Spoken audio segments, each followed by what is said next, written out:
Guys, yang masih zaman ya kuliah jurusan ilmu keperawatan. Jadi di video kali ini kita bakal bahas jurusan ilmu keperawatan. Apa sebenarnya jurusan ilmu keperawatan dan gimana prospek masa depannya? Apa mereka itu cuma jadi pembantu medis doang? Halo sobat-sobat kontradiksi sekalian, jadi kali ini gue bakal bahas jurusan medis yang diambil buat kamu yang pengen jadi perawat. Gue itu memang bukan tenaga medis, tapi gue punya insight tentang profesi kesehatan ini dari calon istri gue. Oke, sebelum kita mulai video kali ini, di channel ini gue biasa bahas soal konten edukasi, keuangan personal, dan juga psikologi positif. Buat kamu yang ngerasa konten macam ini cocok buat kalian, jangan lupa buat subscribe channel ini ya. Dan juga buat kalian yang merasa video ini bermanfaat buat kalian atau mungkin teman kalian, jangan lupa buat like dulu videonya dan juga share ke teman kamu yang membutuhkan ya.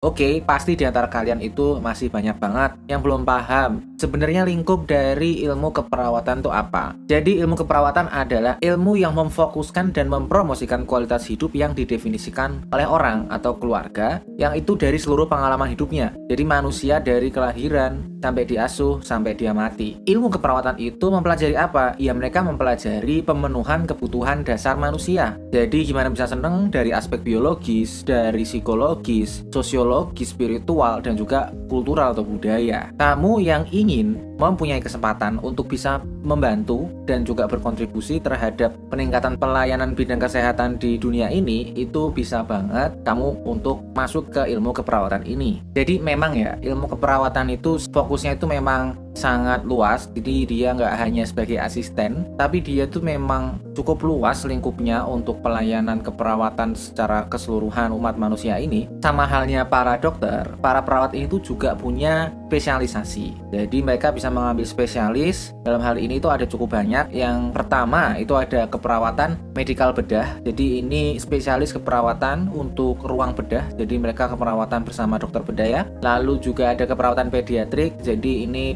keperawatannya untuk pasien anak dan remaja. Ada juga keperawatan maternitas. Jadi ini spesialis keperawatan untuk pasien yang sifatnya melahirkan atau reproduksi. Lalu keperawatan gerontik. Jadi ini keperawatannya untuk pasien yang memang lanjut usia atau masuknya gerontologi. Lalu keperawatan jiwa. Jadi ini perawat-perawat yang spesialis untuk pasien dengan gangguan jiwa ya. Lalu ada juga keperawatan gawat darurat. Jadi ini spesialisnya ini untuk IGD, instalasi gawat darurat. Lalu ada juga yang mereka ini fokusnya di manajemen keperawatan. Jadi mereka tidak mengambil spesialis keperawatan, tapi mereka fokus pada tata kelola atau manajemen aktivitas pelayanan keperawatan itu sendiri. Di sini pun sebenarnya udah cukup jelas ya. Secara umum itu, jadi yang pertama adalah menjadi perawat. Dalam hal ini perawat sendiri itu adalah profesi yang itu biasa kalau kita lihat itu gelarnya NS, dan itu mereka tidak sekedar hanya sarjana ilmu keperawatan, tapi mereka harus melalui pendidikan profesi. Lalu perawat spesialis tentu aja biasanya mereka ini ada gelar SP-nya atau spesialis. Lalu mereka juga bisa menjadi administrator rumah sakit dalam hal ini karena mereka ini orang-orang medis. Dan sebenarnya untuk menjadi administrator bahkan sampai setingkat kepala rumah sakit atau kepala instalasi itu sebenarnya tidak harus dokter ya. Dan dalam hal ini bisa saja para perawat ini menjadi administrator rumah sakit, biarpun mungkin secara umum lebih sering ditemui para dokter yang untuk menjadi administrator rumah sakit khususnya di tingkat atas ya.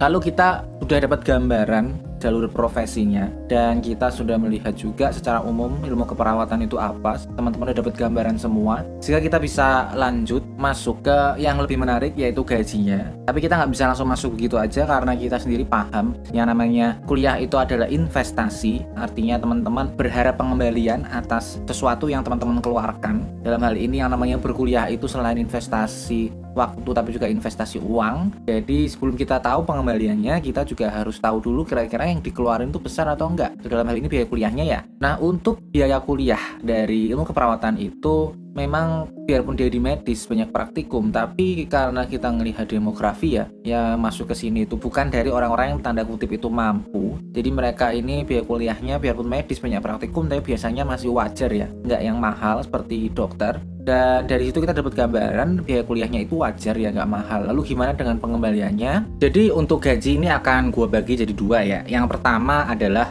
gaji per posisi senioritas, dan yang kedua adalah gaji rata-rata per jurusan. Nah, kalau masalah yang pertama adalah masalah per posisi senioritas, kita itu baiknya itu mulai dari yang paling nggak senior atau istilahnya entry level yang benar-benar baru lulus dari jurusan ini. Kalau yang baru lulus atau entry level itu untuk jurusan ini itu bisa ngantongi gaji 3-5 juta rupiah. Bisa dibilang batas bawahnya itu kurang, dan batas atasnya itu ya juga kurang ya, karena memang biarpun mereka ini di bidang medis, tapi profesi mereka itu sifatnya itu tidak punya kompetensi khusus dalam hal ini mengobati ya. Jadi mereka ini membantu dan melancarkan, tidak seperti dokter yang benar-benar mereka itu bertanggung jawab penuh atas tindakan medis dan bisa meresepkan obat. Jadi memang secara profesi tanggung jawabnya tidak seberat dokter, sehingga untuk yang entry level tentu aja nggak seperti dokter yang memang angkanya itu besar biarpun untuk baru lulus ya. Nah, selanjutnya kita akan bahas lulusannya yang bekerja di tempat kerja favorit. Dalam hal ini sih biasanya itu yang PNS ya. Itu kalau jadi PNS itu bisa kerja di klinik atau puskesmas, rumah sakit, tapi bisa juga jadi administrator, misalnya PNS yang sifatnya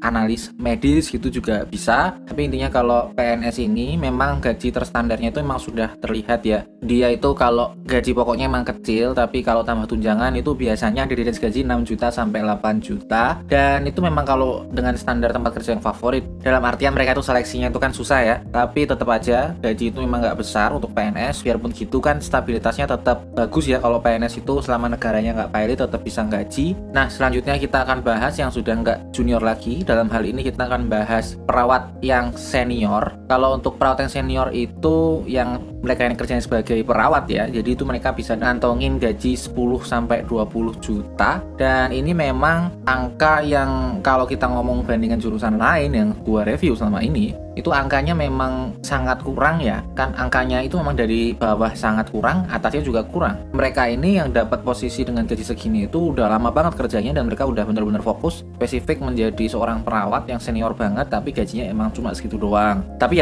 memang ada sih pengecualian. Kalau teman-teman yang jadi perawat di daerah yang benar-benar susah ya, jadi di daerah yang tambang Freeport misalnya, atau di area minyak lepas pantai di tengah-tengah lautan, itu gajinya tentu aja nggak sama ya. Biarpun jumlah mereka biasanya nggak beda jauh sama jumlah dokter yang di sana, itu mereka itu memang bisa ngantongi lebih dari 25 juta. Kalau memang teman-teman pengen cari uang sebagai seorang perawat, itu ya bisa memang untuk mengambil jalur karir di offshore atau di lepas pantai. Selanjutnya, karena kita udah tahu gaji per posisi, jadi kita akan bahas gaji rata-rata dari lulusan jurusan ini. Itu gaji rata-rata entah dari bidan dan juga perawat itu sebenarnya nggak beda jauh. Itu angkanya ada di 5,7. Itu gaji yang memang secara rata-rata itu sangat kurang, karena kita ini yang senior sekali dan juga yang benar-benar junior baru lulus itu kalau di rata-rata cuma 5,7. Itu emang sangat kurang, tapi ya bisa dimaklumi karena ya mereka biarpun medis tapi tetap aja bukan dokter yang bisa memberikan obat secara formal ya. Kita udah dapat gambaran masalah penggajian dari ilmu keperawatan ini. Dari biaya kuliahnya yang emang nggak mahal, mereka itu wajar-wajar aja. Tapi di sisi lain, dari sisi penggajian dari awal kita bilang sangat rendah terus, biarpun ada yang ya kurang aja, tapi secara umum memang sangat kurang ya,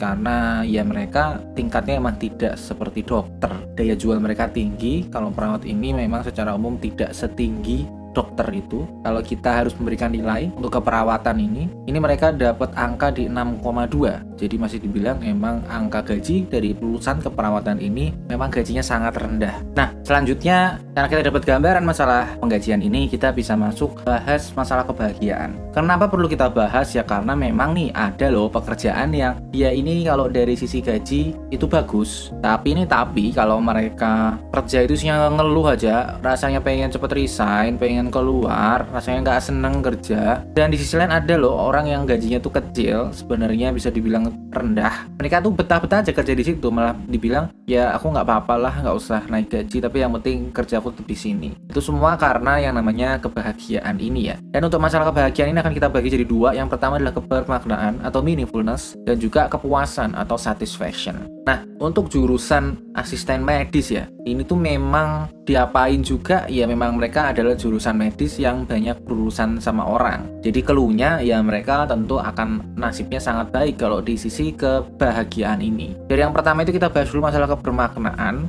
Ini dari data yang ada, ini perawat ya. Jadi asisten medis itu mereka memang bisa mendapatkan angka kebermaknaan di angka 80. Ini bisa dibilang nilai kebermaknaan yang emang baik ya, karena mereka ini memang kerjanya itu kan menolong orang ya. Nggak mungkin mereka habis bekerja nggak dikasih ucapan terima kasih. Jadi memang kerjaan mereka akan sangat bermakna sekali. Kalau dibandingkan dengan pekerjaan medis lain, misalnya farmasi, ya tentu nggak akan seperti farmasi, tapi ia lebih mirip ke dokter ya. Dan mereka pasti akan dapat terima kasih, dan itu membuat nilai kebermaknaan mereka baik. Dan pada sisi lain, di kepuasan juga nggak akan beda jauh dari kebermaknaan dan juga penggajian. Jadi kalau masalah kepuasannya, karena memang mereka ini kalau di sisi bekerja itu memang seneng ya, pekerjaannya membantu dan pasti dikasih ucapan terima kasih. Tapi dari gajinya kecil memang, ya cukup buat hidup tapi ya kecil. Jadi angkanya itu ya di 71, memang cukup-cukup aja ya, nggak bisa dibilang bagus, memang cukup-cukup aja ya. Nah, dari sini kita udah dapat gambaran ya, mereka ini memang nilai kebermaknaannya itu baik ya, dan kepuasannya emang cukup. Jadi ya bisa dibilang kalau kita ngelihat dari angka doang itu udah dibandingkan dengan jurusan lain yang emang gue sering negatif di sini karena dari datanya emang jelek ya.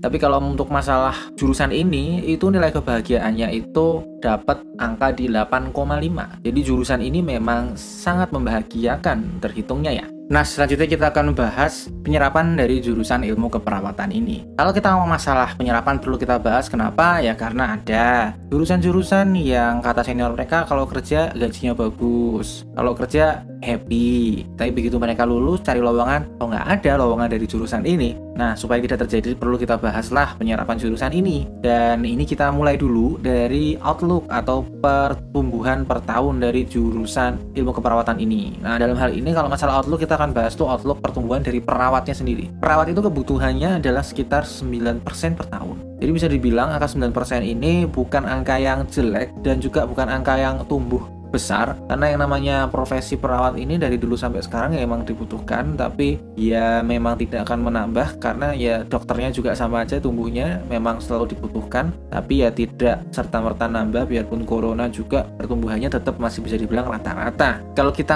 lihat masa depannya kelihatannya tuh ya rata-rata. Nah, itu masa depannya. Lalu gimana dengan masa sekarangnya? Kalau masalah masa sekarangnya, para perawat ini itu masalah pengangguran ini cukup beruntung ya. Jadi mereka angkanya ada di 1,8% penganggurannya. Jadi bilang jumlah yang sangat rendah untuk pengangguran, karena emang perawat itu jumlahnya cukup banyak dirasiokan dengan dokter ya. Bahkan dibandingkan dengan bidan pun juga mereka akan lebih besar kebutuhannya di rumah sakit. Itu kita validasi aja dengan mengecek lowongan. Kalau masalah lowongan keperawatan ini, itu mereka angkanya kalau dari entry di Jobstreet para perawat kebutuhannya itu ada di 2.800 lowongan. Jadi bilang jumlah lowongan yang sangat banyak dengan kita mengingat jumlah yang sama sebenarnya dengan bidan, karena mungkin nature pekerjaan yang sedikit berbeda tapi secara umum itu memang sama ya bidan dan perawat. Jadi jumlahnya memang banyak dan mereka sama-sama asisten medis, sehingga jumlah yang sangat banyak ini memang cukup make sense ya. Kita udah mendapatkan gambaran mereka ini secara penyerapan kelihatannya cukup baik,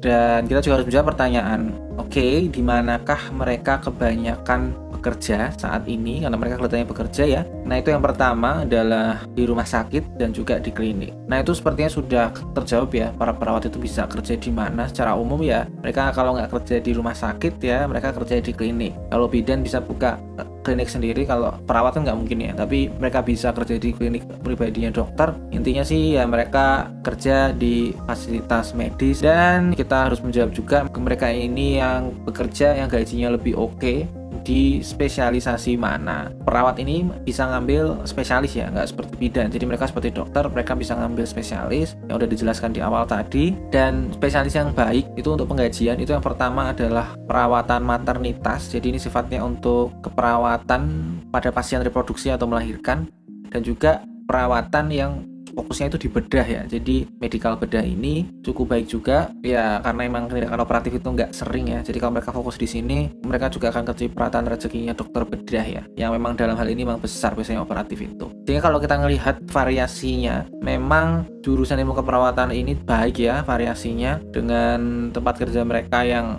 aman, tidak neko-neko ya selama ada orang sakit mereka bekerja. Jasa mereka itu biarpun sifatnya jasa, tapi jasanya selalu ada yang beli. Jadi ya bisa dibilang variasi industri emang baik. Dan kalau kita ngelihat dari awal tadi, pertumbuhannya emang rata-rata aja. Lowongannya memang bisa dibilang sangat banyak. Penganggurannya juga ya bisa dibilang sangat rendah ya. Variasi industrinya juga baik-baik saja, tidak buruk, karena memang aman variasi industrinya. maka kita bisa memberikan nilai untuk ilmu keperawatan ini angkanya ada di 8,8. Bisa dibilang jurusan yang sangat terserap. Nah, selanjutnya kita akan bahas masalah kemudahan. Kemudahan itu apa? Jadi intinya seberapa mudah. Nah, ini dibagi lagi. Dari seberapa mudah kamu masuk jurusan ini sampai lulus, jadi kuliahnya seberapa mudah. Dan setelah kamu lulus itu seberapa gampang kamu pakai ilmu kamu di dunia nyata tanpa kamu harus menjadi seorang asisten medis ya. Jadi mau ngapain lah terserah, tapi nggak praktek di rumah sakit atau klinik ya. Nah, masalah kemudahan ini kita mulai dulu dari beban studinya atau seberapa mudah kuliahnya. Nah, ini untuk asisten medis ini atau ilmu keperawatan ya, itu ada di urutan ke-21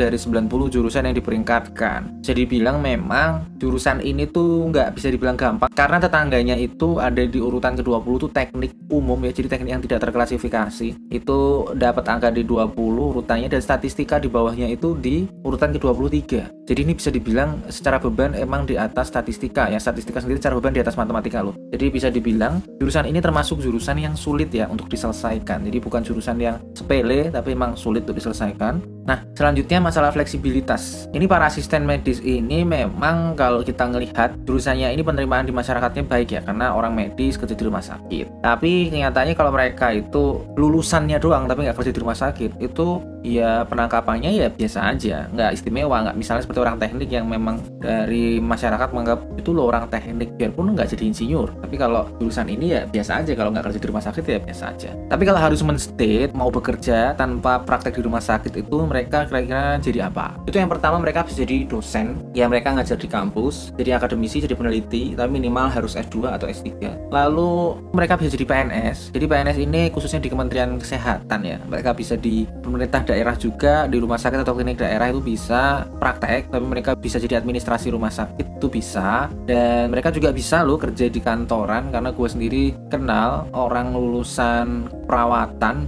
yang dia itu jadi orang safety. Jadi masih mungkin ya itu bekerja di kantoran itu bisa. Lalu pengusaha juga bisa, karena mereka ini kuliahnya kan susah ya. Kalau kuliahnya susah biasanya orangnya fight-nya juga bagus. Apalagi yang emang passion di sini itu orangnya biasanya cukup baik lah secara mentality dan secara kekuatan berpikir, jadi bisa jadi pengusaha. Ini juga bisa jadi ahli K3 umum di proyek ya, itu seperti yang udah gue sebutkan tadi, memang terbuka kemungkinannya mereka jadi orang safety. Lalu mereka juga bisa menjadi penyuluh kesehatan, jadi ini bisa jadi agen pemerintah atau swasta yang sifatnya menyuluh untuk hidup sehat ya.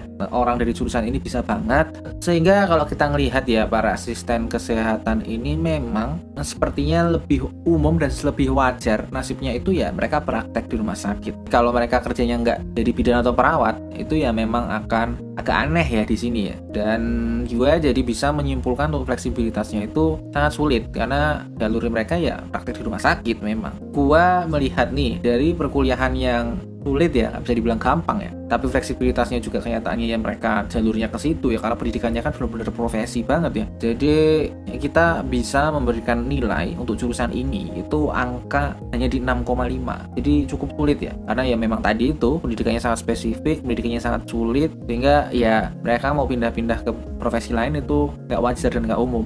Nah, selanjutnya kita akan bahas masalah keberlanjutan. Kalau masalah keberlanjutan ini, itu intinya seberapa aman di masa depan. Seberapa aman di masa depan itu ya, yang pertama, seberapa mudah kamu mencari pekerjaan yang aman atau stabil. Dan juga kita nggak bisa melupakan yang kedua, ada gelombang otomasi, di mana pasti ada pekerjaan-pekerjaan yang kedepannya digantikan oleh robot. Dalam hal ini kita mulai aja langsung ke yang seberapa mudah mencari pekerjaan yang aman, stabilitas kerjanya. Nah, kalau masalah stabilitas kerja ini, kita bisa sepakat ya, para pekerja medis yang praktek itu nggak terkecuali profesi bidan, itu memang mereka itu bekerja di tempat kerja yang selalu memberikan pekerjaan. Jadi jasa mereka selalu dibutuhkan masyarakat. Jadi bisa dibilang ya memang stabilitas kerjanya aman ya. Posisi mereka menganggur juga mungkin, tapi ya kebanyakan ya mereka nganggur karena resign, bukan karena tempat kerja mereka tutup. Jadi masih cukup aman. Selanjutnya kita akan bahas yang masa depan lagi, yaitu kemungkinan otomasi. Jadi kalau masalah kemungkinan mereka digantikan robot itu kita bisa ngelihat ya, biarpun kalau kita ngelihat pekerjaan yang sifatnya membantu, memang kemungkinan digantikan robotnya itu memang ada, dan misalnya sekretaris itu kemungkinan digantikan robotnya besar. Tapi kalau kita bicara medis, ini mereka itu nggak hanya sekedar membantu, tapi mereka ini benar-benar melaksanakan dan berhati-hati, karena yang mereka pegang itu orang sakit ya, orang yang butuh bantuan secara medis. Sehingga kemungkinan digantikan robotnya itu ada di 9%. Kemungkinan otomasinya itu memang ada, Tapi ya sekali lagi, biarpun sifatnya asisten, sifatnya membantu, tidak yang benar-benar diagnosis, tidak benar-benar analisis medis, tapi kemungkinan otomasinya itu memang tidak besar sekali ya. Jadi di 9% kemungkinan otomasinya ada, tapi tidak besar. Nah, dari awal tadi kita udah tahu ya masalah keamanan kerjanya. Keamanan kerjanya bisa dibilang ya aman. Tempat kerjanya selalu menerima pasien ya, selama manusia masih sakit. Jadi mereka akan selalu tetap bekerja, dan digantikan robotnya kemungkinannya itu ada, biarpun nggak besar. Sehingga kalau kita harus berikan nilai jurusan ini, angkanya itu ada di angka 9. Jadi bisa dibilang jurusan ini itu jurusan yang memang istimewa berkelanjutannya ya. Nah, kita udah sampai di penghujung video ini, dan kalau kita ngelihat dari awal tadi, dari kita ngomong masalah gaji sampai masalah keberlanjutannya, itu sebenarnya kita udah bisa dapat gambaran jurusan ini itu baik atau enggak dari nilai rata-rata jurusan ini. Nah, untuk jurusan ilmu keperawatan dari rata-rata awal sampai akhir itu angkanya ada di 7,8. Jadi kalau dibandingkan dengan jurusan lain, memang kelihatannya angkanya cukup baik juga ya, karena mendekati 8. Tapi kalau kita harus grouping berdasarkan nilai, itu dia dapat tier jurusan itu di huruf B ya. Jadi jurusan yang memang cukup baik ya, biarpun secara salary itu kurang, tapi kenyataannya di faktor lain dia sangat terangkat. Jadi review ini gue cukupkan. Kalau masih ada pertanyaan, jangan malu-malu tulis aja di komentar. Kalau kamu merasa cocok dengan isi dari video ini, jangan lupa buat kamu like, share video ini, dan juga subscribe channel ini. Buat kamu yang ngerasa video ini nggak sejalan dengan pikiranmu, atau bahkan merasa video ini offensif buat kamu, dislike aja, gue nggak apa-apa. Gue ucapin terima kasih buat kalian yang udah nonton video ini sampai habis, dan see you in the next video. Bye-bye.